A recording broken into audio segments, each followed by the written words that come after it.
वासुदेवाय हरये परमात्मने प्रणतः क्लेशनाशाय गोविंदाय नमो नमः। एक बार सभी लोग दोनों हाथ ऊपर उठाएं, मुट्ठियां बांधे, सभी लोग उठाइए दोनों हाथ एकदम सीधे। जहां जहां तक मेरी आवाज जा रही है, इस प्रांगण के पीछे आगे बगल में इधर उधर जहां तक लोग खड़े हैं, बैठे हैं, इधर उधर से छतों से देख रहे हैं, उठाइए दोनों हाथ और मुट्ठियां बांध के इतना उच्च स्वर में जय घोष करिए कि मां नर्मदा के चरणों तक हमारा जय जय घोष सुनाई दे और ये पता चले कि बरगी का हिंदू, आसपास के क्षेत्र का हिंदू जाग चुका है। भारत माता की। ये जो इतनी आवाज है, इस आवाज से ना मैं ना माता नर्मदा इतनी जल्दी प्रसन्न होने वाली नहीं है। अपने पूरे जोश के साथ, पूरे तेज के साथ, पूरे उत्साह के साथ बोलिए भारत माता की, भारत माता की, नर्मदा मैया की, नर्मदा मैया की, हिंदू राष्ट्र की, हिंदू धर्म की, बिरसा मुंडा की, जय जय श्री राम, जय जय श्री राम, जय जय श्री राम। सबसे पहले बरगी की इस परम पवित्र माटी को कोटि कोटि प्रणाम करती हूँ, वंदन करती हूँ।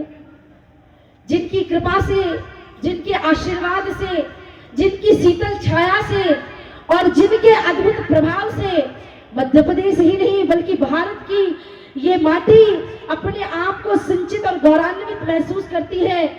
ऐसी प्राण प्रिया माँ रेवा, माँ नर्मदा के चरणों में कोटि कोटि प्रणाम करती हूँ, वंदन करती हूँ।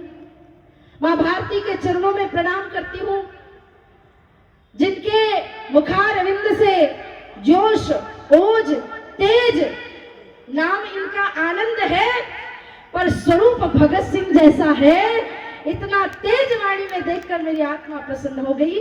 माननीय आनंद जी भाई साहब, जो मेरे बरगी आते से लेकर अभी तक बड़ी सहजता और ममता दुलार के साथ मेरा और सब माताओं की तरफ से प्रेम बरसा रही है, ऐसी लता दीदी जी, विराजमान सभी प्रभु के भक्तगण, स्वयं सेवकगण, मातृशक्ति, प्यारे बच्चे और इस कार्यक्रम के आयोजक सकल हिंदू समाज के सभी बंधुओं को मैं कोटि कोटि प्रणाम करती हूँ, वंदन करती हूँ, नमन करती हूँ। हम सभी आज बरगी की इस परम पवित्र माटी में राष्ट्रीय स्वयंसेवक संघ के शताब्दी वर्ष को मनाने के लिए आए हैं। शताब्दी वर्ष का उत्सव क्यों और ये हिंदू सम्मेलन क्यों? इसके मुख्यतः दो कारण हैं। पहला कारण जो राष्ट्रीय स्वयंसेवक संघ की तरफ से है वो ये है हिंदुओं को जागृत करना, पंच परिवर्तन उनके जीवन में लेकर के आना और भारत को अखंड बनाना। परंतु एक जो समाज की तरफ से है कि ये इतने हिंदू सम्मेलन क्यों, साध्वी सरस्वती जैसे संतों और कथावाचकों की जो वाणी है उसके माध्यम से हमने एक भाव अपना निकाला। ये हिंदू सम्मेलन इसलिए हो रहे हैं कि 100 वर्षों तक राष्ट्रीय स्वयंसेवक संघ ने समाज को अपना पूरा जीवन समर्पित किया है। इसलिए अब समाज का कर्तव्य है हिंदू सम्मेलन करके संघ शताब्दी वर्ष का उत्सव मना के संघ को धन्यवाद अर्पित करना। कि धन्यवाद है केशवराम बलराम हेडगेवार जी को, धन्यवाद है माधवराव सदाशिवराव गोलवलकर गुरु जी को, धन्यवाद है उन एक स्वयं सेवकों को, धन्यवाद है भारत के कोने कोने में बिखरे हुए उन सभी प्रचारकों को जो बिना किसी मासिक शुल्क के, बिना किसी मासिक वेतन के, बिना किसी भी प्रकार की सुख सुविधाओं के, बिना सत्ता के लोभ के और बिना किसी स्वार्थ के गली गली, नगर नगर, शहर शहर, बस्ती बस्ती, जंगल जंगल, पहाड़ों में जाकर के लोगों को जगाने का कार्य करते हैं। उन प्रचारकों को प्रणाम है और राष्ट्रीय स्वयंसेवक संघ को प्रणाम है। हम जब जगह जगह, गांव गांव, गली गलियों में हिंदू सम्मेलनों के माध्यम से जाते हैं तो बहुत सारे लोगों की छाती में सांप भी लौट रहा है। बहुत सारे विधर्मी कह रहे हैं कि देवी जी ये जो संघ संघ संघ की बात आप कर रहे हैं, हम तो संघ को मानते ही नहीं है। एक नेताजी नेताजी तो हमसे कहने लगे, इतने गुस्से में आ गए, भड़क गए।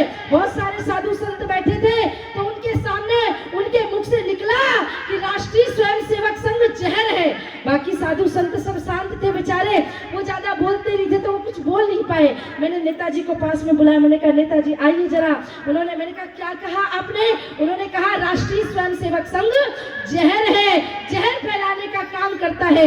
मैंने कहा सुनो नेताजी, राष्ट्रीय स्वयंसेवक संघ जहर नहीं है, घी है। और समस्या इस बात की है, जो घी होता है ना वो कुत्तों और गधों को बचता नहीं है।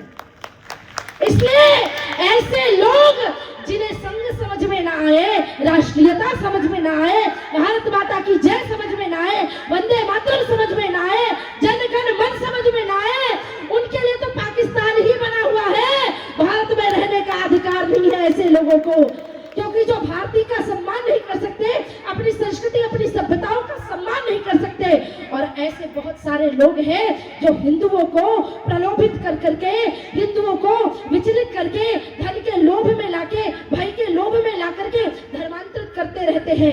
अरे तुम्हें सेवा करने का इतना ही शौक है तो मैं गई हूँ विदेशों में, बहुत सारी जगहों पे, वहां भूख से प्यासे बेघर लोग घूमते रहते हैं।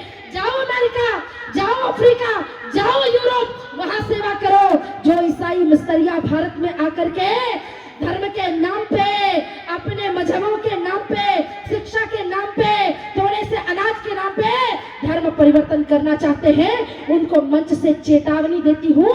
ये मंच, ये राष्ट्र प्रभु श्री राम का है, भगवान कृष्ण का है, छत्रपति शिवाजी महाराज का है, महाराणा प्रताप का है और बिरसा मुंडा का है, जिन्होंने धर्म के लिए अपना पूरा जीवन समर्पित कर दिया, लेकिन लोगों को धर्मांतरित होने से रोका।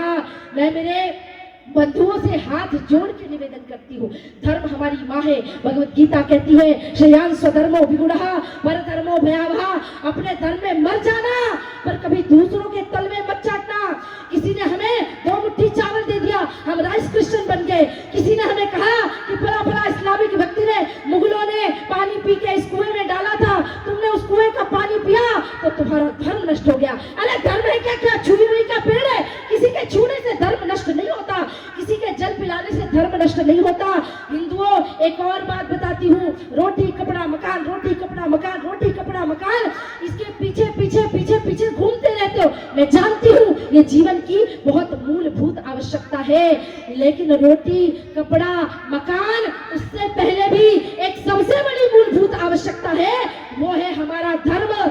अगर रोटी कपड़ा मकान के पीछे तुम अपना धर्म भूल जाओगे तो याद रखना, जहाँ हिंदू अल्पसंख्यक हो गए ना, वहां रोटियां मुंह से छीन ली जाएगी, तुम्हारे मकानों को जला दिए जाएंगे और कपड़े फाड़ के फेंक दिए जाएंगे। इसलिए रोटी कपड़ा मकान के पीछे भागने से अच्छा है पहले धर्म की रक्षा करो। हमारे शास्त्र कहते हैं, धर्मो रक्षति रक्षितः, तुम धर्म की रक्षा करो, धर्म तुम्हारी रक्षा क्या करेगा। लेकिन कहाँ गया वो समाज? कभी कभी सोचते होंगे परम पूजनीय हेडगेवार जी, क्या मैंने तो सोचा ही नहीं था कभी कि संघ की शताब्दी वर्ष बने। वो चाहते थे कि जब समाज सुरक्षित हाथों में चला जाए, भारत अखंड हो जाए, सामाजिक समरसता आ जाए, हिंदुओं के अंदर एकजुटता आ जाए, तो संघ को हम समाज में विलय कर दे। हम कभी नहीं चाहते कि हम हमारे हजारों प्रचारकों को गली गली नगर नगर आपके पास इस प्रकार से भेजे, बल्कि हम चाहते हैं हर घर प्रचारक बने, हर घर से स्वयं सेवक निकले, हर घर से माँ भारती के पुत्र निकले। लेकिन हम अभी भी एक लड़ाई में लड़े हुए हैं, अटके हुए हैं। मैं ये हूँ, मैं वो हूँ, मैं फलाना क्षत्रिय, मैं फलाना वैश्य, मैं फलाना शूद्र, मैं फलाना ब्राह्मण, मैं तो इससे श्रेष्ठ हूँ, मैं उससे श्रेष्ठ हूँ। ना, हमें उस सूत्र को याद करना है कि हम सबकी एक ही जाति है, हम सब सनातनी हैं। इस बात को याद रखो। और अगर हम सनातनी नहीं बने, हम संगठित नहीं बने, तो याद रखना, कुत्ते को पत्थर मारोगे तो कुत्ता भाग जाएगा, लेकिन मधुमक्खी के छत्ते पे पत्थर मारोगे तो वो प्रहार करेगी, अटैक करेगी। अगर संगठित रहोगे तो छोटे छोटे हिंदू भी विशाल सागर बनेंगे। संस्कृति सबकी एक, चिरंतन खून रगों में हिंदू है, विराट सागर समाज अपना, हम सब इसके बिंदु हैं। ये हमारा एकमात्र कर्तव्य है। हम सब माँ भारती के पुत्र हैं। जब देवताओं को बलि देने की बात आई तो कहा, जाओ जानवर पकड़ के लाओ। घोड़े को पकड़ के लाया गया। बोला ना, घोड़े की बलि कैसे दे सकते हैं? को पकड़ के लाए, बोले अरे ये तो शान है, आन बान शान है राजाओं की, हाथी को नहीं दे सकते। तो किसी ने कहा अच्छा तो बाघ को पकड़ के लाए, सिंह को पकड़ के लाए। बोले सिंह ना तो पकड़ में आएगा और पकड़ में आगे भी गया तो सबके चक्के छुड़ा देगा, सबको मार देगा। बोले किसकी बलि लाए? तो बोले जो सबसे शांत जानवर हो। एक बकरा मिला महाराज, बकरे को पकड़ लिया। अब बकरा ममियाता रह गया, कुछ बोला नहीं। जब अपने हक के लिए आवाज नहीं लड़ाई उठाई उसने, तो बकरे की बलि दे दी गई। हिंदुओं हाथ जोड़ के प्रार्थना है, घोड़ा बन जाना, हाथी बन जाना, शेर बन जाना, पर बलि का बकरा कभी भी मत बनना। अगर बलि का बकरा बने तो काटे जाओगे। इसलिए शांत नहीं रहना, क्योंकि जग नहीं सुनता कभी दुर्बल जनों का शांति प्रवचन। सिर झुकाता है उसी को जो कर सके रिपुमान मर्दन। ये दुनिया भी किसी दुर्बल आदमी के साथ नहीं रहना चाहती। हमें अपने हाथों में हमारे शस्त्र कहे गए हैं, हमारे देवी देवता हमें सिखा गए। हिंदुओं हमें इस बात को समझना होगा कि हम सनातनी हैं, हम हिंदू हैं, हम किसी को छेड़ते नहीं, पर किसी ने अगर हमें छेड़ा तो हम उसे छोड़ते भी नहीं। इसलिए एक हाथ में माला और दूसरे हाथ में भाला लेकर के चलोगे, तभी राष्ट्र का कल्याण होगा, तभी देश का कल्याण होगा, तभी इस वसुंधरा का कल्याण होगा। किसी ने मुझसे कहा देवी जी इतना ज्यादा उग्र क्यों, इतना ज्यादा परेशानी क्यों आपकी आवाजों में? क्योंकि 6 वर्ष की उम्र से जब मैंने कथा करना प्रारंभ किया, 8 वर्ष की उम्र से जब धर्म सभाओं में जाना प्रारंभ किया, आप बताओ एक 8 साल की, 9 साल की, 10 साल की बच्ची आपका क्या बिगाड़ सकती है? लेकिन बंगाल जैसी जगहों पे, कर्नाटक, केरला जैसी जगहों पे 12-12 साल की उम्र में मेरे ऊपर अटैक होने लगे। 15-16 वर्ष की उम्र में हमारे खिलाफ केस रजिस्टर्ड होने लगे। जहाँ पे हिंदू अल्पसंख्यक थे, उन राज्यों में जब मैं जाती थी महाराज, उस समय इतनी बुरी दुर्दशा के साथ गुजरना पड़ता था, तो मुझे कभी कभी लगता था कि मैं भारत में ही हूं कि नहीं, जहाँ शस्य श्यामला धरा न हो, नभावन धूम्र में भरा न हो, जहाँ प्रकृति सुंदरी के अधरों पर मधुमाती मुस्कान नहीं, वो मेरा हिंदुस्तान नहीं। जहाँ स्वार्थ दशानन ने हर ली मानवता की मिथिलेश नली, आदर्श राम के नेत्रों से स्नेह अश्रु की धार बही। अब कौन प्रकट सब रूप धरे, स्वार्थ की लंका दाह करे, जहाँ प्रकट पराक्रम ज्ञान रूप श्री राम भक्त हनुमान नहीं, वो मेरा हिंदुस्तान नहीं। ये वो देश नहीं है जिसकी प्रकल्पना हम सब ने करी थी। हमारा कर्तव्य है हम सब मिल करके सनातनी बने, और जो सनातनी अपने घर को छोड़ के दूसरे घर जा चुके हैं, धर्मांतरित हो चुके हैं, उनसे भी हाथ जोड़ करके इस संघ के मंच से माँ भारती को साक्षी मानते हुए प्रार्थना करती हूँ, हाथ जोड़ के कि आ जाओ अपने घर में वापस। हम तुम्हें पुनः नर्मदा मैया में स्नान करके, तिलक लगा करके इस मंच से तुम्हारी घर वापसी कराने के लिए तैयार है, पूरा हिंदू बनाने के लिए, सनातनी बनाने के लिए तैयार है। लेकिन याद रखो, स्वार्थ सिद्धि के लिए राष्ट्र का सारा रक्त निचोड़ लिया, अपनी माटी अपने ही पुरखों से नाता तोड़ लिया, अधिकारों की भूखी सत्ता कर्तव्यों को भूल गई, क्रूर कुर्सियां लहू को पीकर खटमल जैसी फूल गई। जिन बूढ़ों के पीठों से कोढ़ों के घाव नहीं सूखे, उनके बेटे पोते भी सड़कों में घूम रहे भूखे। जो फांसी के फंदे को वरमाला समझ लिया करते, शीश नहीं है कंधे पे, ऐसी प्रकल्पना किया करते, उनके तब को बेच आज विधर्मी कर रहे दलाली है। ऐसा लगता है शेरों संग सोने लगी शंगाली है। अरे वैश्या के कहने पर वृद्धा माँ का हाथ मरोड़ दिया, अपनी माटी अपने ही पुरखों से नाता तोड़ लिया। इस देश के मुस्लिम ईसाई पहले सारे हिंदू थे, भैया लालच से भूल गए कि वो बेचारे हिंदू थे। अब भय नहीं कहीं, खुले दरवाजे चले आओ, अरब के सपने छोड़ो, अमेरिका के सपने छोड़ो, मिलकर वंदे मातरम गाओ, क्योंकि भारत माँ सी दयावान माँ और कहाँ मिल पाएगी।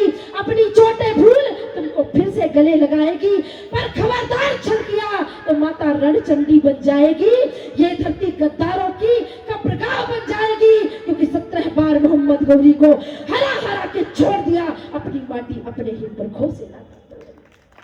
जिन्होंने नाता तोड़ा है उनसे हाथ जोड़ के निवेदन करती हूँ। और एक विशेष बात कि हम इन राष्ट्रीय स्वयंसेवक संघ के शताब्दी वर्ष के उत्सवों में सबसे एक प्रार्थना कर रहे हैं। हमने पंच परिवर्तन की भावना लेकर के हम समाज में आए हैं। कुटुंब प्रबोधन, माताएं बहनें यहाँ पर बैठी है। हे माँ, आप गार्गी हो, आप अनुसुईया हो, आप मदालसा हो, आप ही कौशल्या हो, आप ही यशोदा हो, आप ही जीजाबाई हो और आप ही विद्यावती हो। अगर आप ही ये सोचने लगी कि शिवाजी पड़ोसी के घर में जन्म ले, मेरे घर में नहीं, तो बताओ कैसे समाज में देशभक्त आएंगे।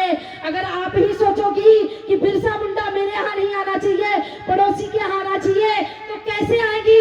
अगर आप ही सोचो कि रानी दुर्गावती पड़ोसी के यहाँ आनी चाहिए, मेरे यहाँ नहीं, तो आपकी बेटियां दुर्गावती और रानी लक्ष्मीबाई कैसे बनेगी। इसलिए हाथ जोड़ के प्रार्थना करती हूँ, अगर कुटुंब प्रबोधन करना है तो माताओं को परिवार की और समाज की बागडोर हाथ में लेनी पड़ेगी। बच्चे को जॉनी जॉनी यस पापा नहीं, बल्कि पहले गायत्री मंत्र सिखाना है, हनुमान चालीसा सिखाना है। 5 साल के बच्चे के हाथ में मोबाइल फोन नहीं देना है। बच्चे को ये बात बताना है कि बेटा, इस मोबाइल फोन में कुछ नहीं रखा, अपनी किताबों को पढ़ो, अपने इतिहास को पढ़ो। संध्या का भोजन एक साथ पूरे परिवार को बैठ करके करना है। अपने बेटे को राष्ट्रभक्ति से ओतप्रोत करना है, क्योंकि याद रखो, हमारे घर के दादा दादी इस घर की नींव है। उस देश के जो आपके परदादा परदादी रहे हैं या नाना नानी है, आपके घर की छत है, और जो देश के युवा है उस घर का स्तंभ है। अगर घर में छत नहीं रही तो भी किसी काम का घर नहीं, नींव नहीं रही तो भी घर किसी काम का नहीं, और पिल्लर नहीं रहे तो भी घर किसी काम का नहीं। ये जो आपने संकल्प ले लिया है ना, पहले कहते थे हम दो हमारे दो, अब कहते हम दो हमारा एक। आने वाले समय में लोग कहने लगे हैं हम दो हमारा कोई नहीं। उधर नारे चल ही रहे हैं, हम 5 हमारे 25 और हमारे 75 भी हो सकते हैं। बताओ क्या होगा देश का। हमारे धर्म में हमारी जनसंख्या कम हो रही है, और हमारी जनसंख्या, मैं आपसे ये नहीं कहती कि आप जनसंख्या की मशीन बना लो, पर आने वाले समय में आपके पास रिश्ते तो होने चाहिए। बुआ कैसे आएगी, ताऊ कैसे आएंगे, चाचा कैसे आएंगे। जब सबका एक ही बेटा होगा तो हम रिश्ते कैसे बनाएंगे। कोई आदमी बेटी ही पैदा नहीं करना चाहेगा तो घर में ब्याह किसके साथ करोगे। इसलिए कुटुंब प्रबोधन बहुत आवश्यक है।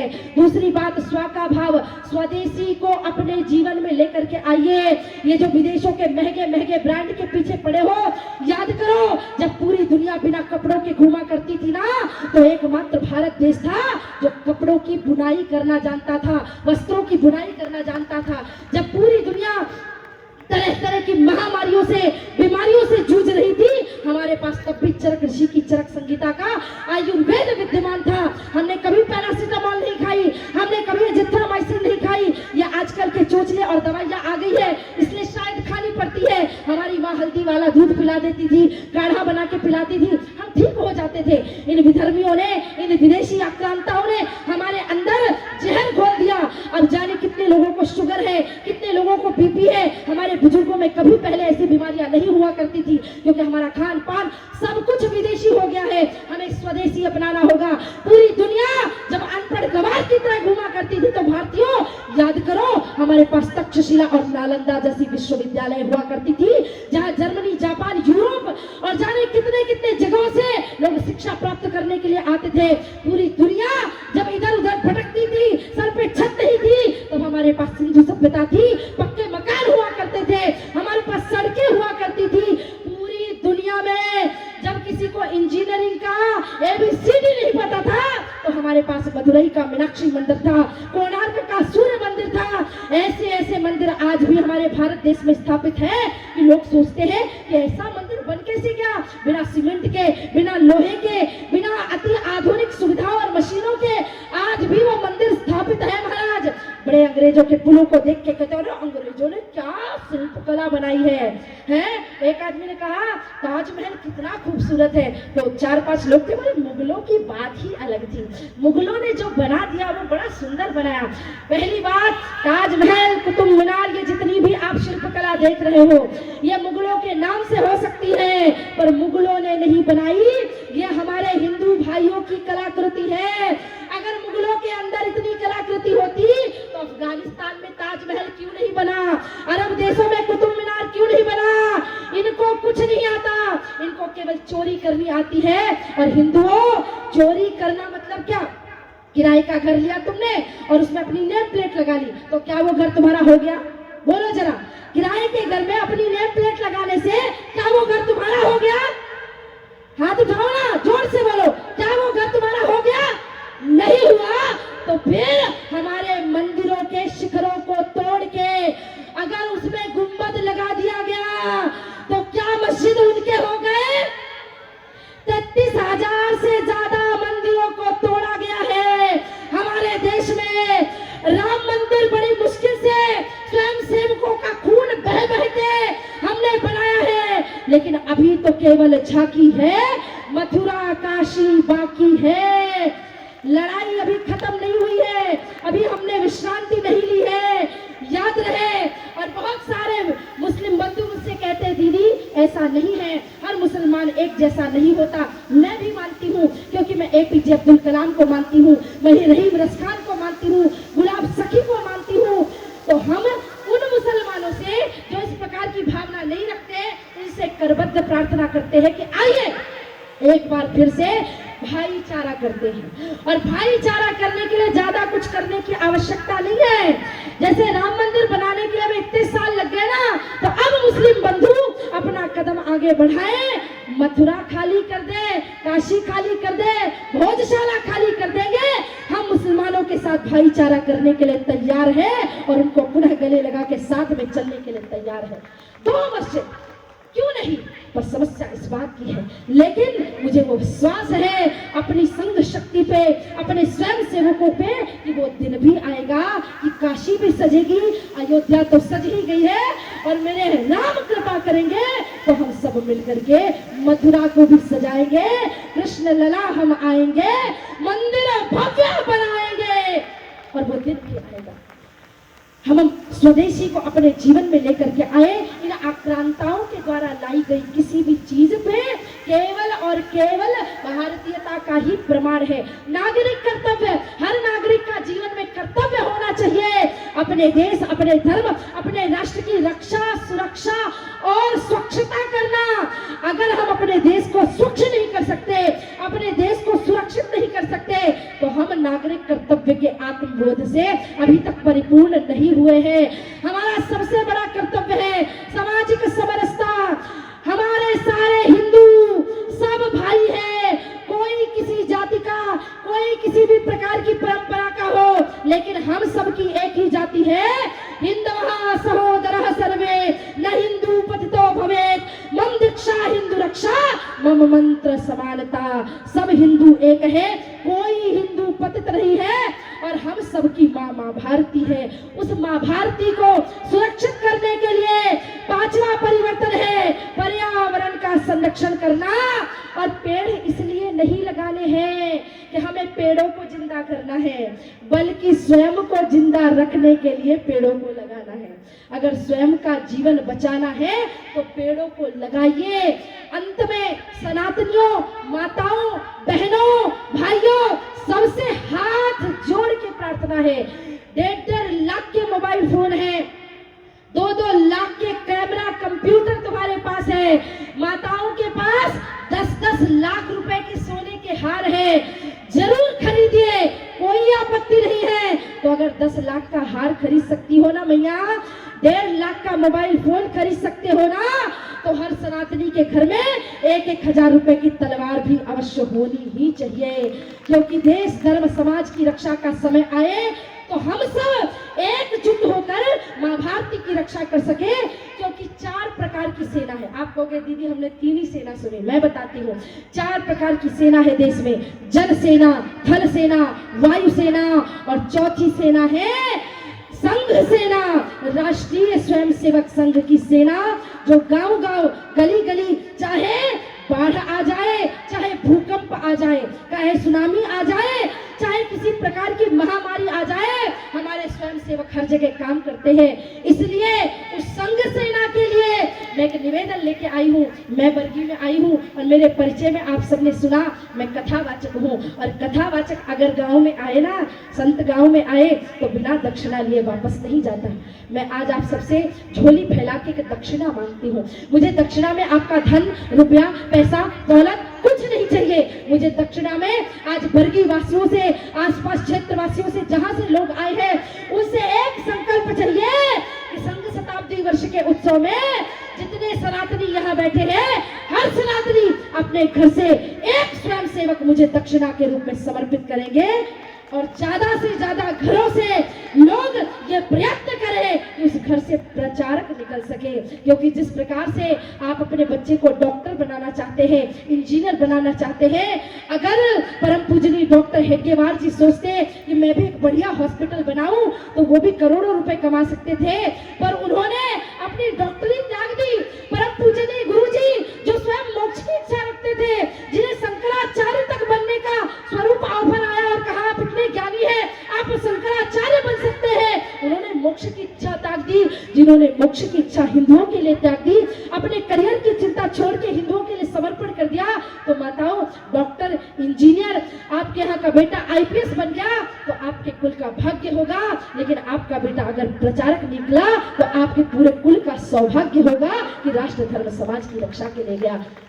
अंत में आप सबसे हाथ जोड़कर यही प्रार्थना करती हूँ, हो गई है पीर पर्वत से पिघलनी चाहिए, इस हिमालय से कोई गंगा निकलनी चाहिए। सिर्फ हंगामा खड़ा करना मेरा मकसद नहीं, मेरी कोशिश है ये सूरत बदलनी चाहिए। मेरे सीने में ना सही, तेरे सीने में सही, हो कहीं भी आग, लेकिन आग जलनी चाहिए। राष्ट्रभक्ति की आग को जलाइए। उठाइए दोनों हाथ और मुट्ठियां बांध के बोलिए जोर से, दोनों हाथ उठा के, भारत माता की, भारत माता की, भारत माता की, नर्मदा मैया की, नर्मदा मैया की, जय जय श्री राम, जय जय श्री राम, जय जय श्री राम।